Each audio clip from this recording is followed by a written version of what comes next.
কলকাতায় যাওয়ার পরে আপনার ওখানে ও যখন ঘুমিয়ে থাকতো, ঘুমিয়ে থাকার সময় তখন একটা বিশাল নিঃশ্বাস, মানে যেমন ছাড়লে পিঠে নিঃশ্বাস ছাড়ছিল ওর, তো এরকম প্রথমে ভয় ভয় হয়।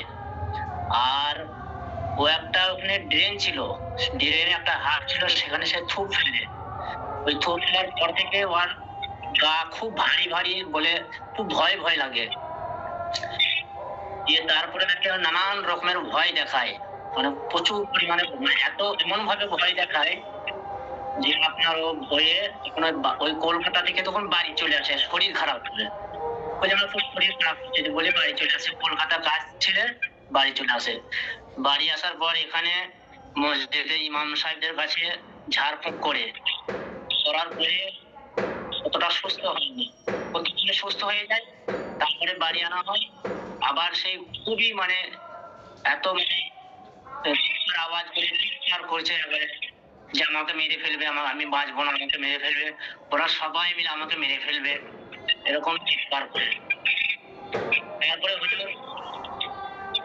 একটা নেপালে অনেক গ্রামটার নাম হচ্ছে শ্রীপুর, বর্ধমান জেলা, সেখান থেকে একজন আসে, সেখানে তিনি অনেক চিকিৎসা করেন, কিন্তু তার তিনি পারেননি।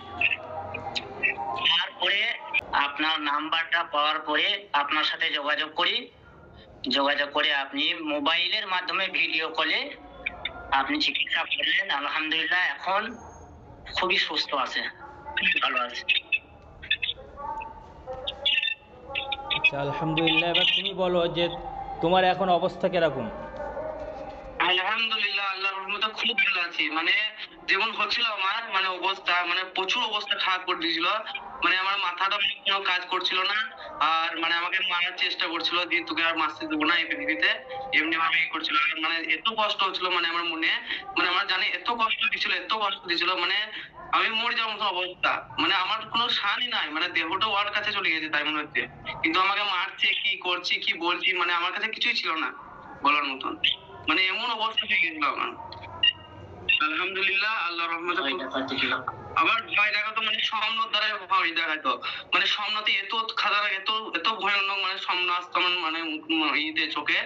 আর যখন আমি কলকাতায় ছিলাম, বললেন হুজুর, তা মানে এত কষ্ট হতো, মানে নিঃশ্বাস ছাড়তো এমনি করে, মানে আমার কাছে এসে এত ভয়ঙ্কর ভাবে নিঃশ্বাস ছাড়তো, ঠিক আছে। মানে আমি বিশাল অসুস্থ হয়ে গেছিলাম কলকাতায়। দিয়ে তারপরে ঘরে এসে আমি মানে হাফেজ সাহেব দিকে বললাম, ঝাড়ফুঁক করলো, তখন মানে ইমাম সাহেব কিছু চেষ্টা করলো ছাড়ানোর, কিন্তু পারলো না।